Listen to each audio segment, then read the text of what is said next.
Hai, Assalamualaikum. Ibu kena cakap pelan-pelan tau sebab ni hadiah yang ibu nak bagi dekat kakak Nabi tau. Jadi kita buka dulu sebelum dia datang. Kita buka dulu lah. Sebab demonstration oleh semua orang ni.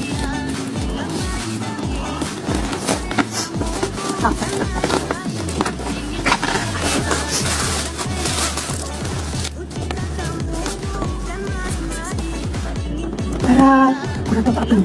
Ini set makeup tau, set makeup. Memandangkan anak ibu suka sangat dengan makeup. Selalu main makeup ibu.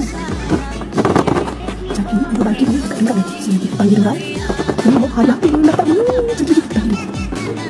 Saya kita panggil. Kakak! Adik! Kakak, adik!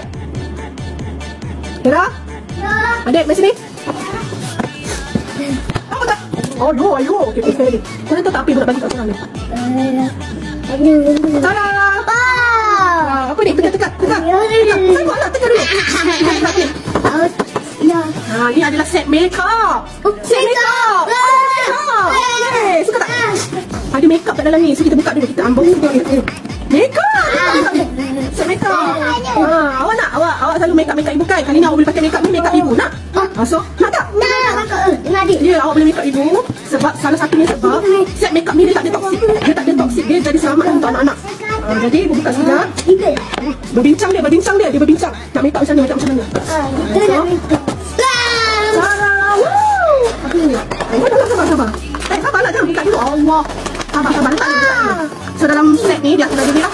Ni macam jenis yang kamera ni tu. So bolehlah letak yang ni. So bagi dia sekali. Kita sangkut dekat sini. Lepas tu yang ni box. Surprise. So kita dalam so kita apa sah kita buka box yang surprise dulu nak tak? Nah. So kita buka lah apa yang ada surprise dalam ni kan, surprise apa dalam ni? Ada. Okey. Apa kat dalam ni? Apa dalam ni? Apa yang suka sangat ni? Wah, dia bagi sekali sepit rambut dekat dalam ni. Dia ada sepit rambut. Dia dah makeup dia dah cantik kan? Okey, satu lagi. Kita tengok. Rambut.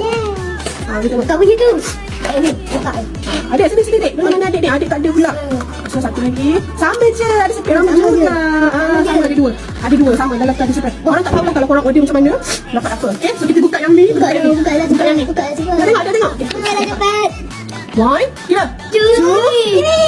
Tada. Boleh buka sini. Kita buka kat sini. Tada. So makeup dia ni tak ada toksik. Jadi bolehlah tanam muka tu ya. Jadi seronoknya. Jadi selamat untuk digunakan untuk anak-anak. Jadi ni adalah lipstick dia. Banyak colour. Buka ni banyak colour. Lipstick. Banyak colour. Sabar. Ibu try macam ni. Okay, ni lipstick dia. Jadi dia ada brush semua. Dia siap lah. Dia siap semua ni. So siapa nak tengok orang makeup ibu, korang komen part 2. Komen part 2. Okay, part 2. Nanti aku akan suruh diorang makeup ibu. Okay, so mana nak dapat ni? Boleh klik kat bawah ni. Mana? Sini dek. Bawah. So siapa nak makeup ibu? Sudahlah, tengok diorang makeup ibu macam mana part 2.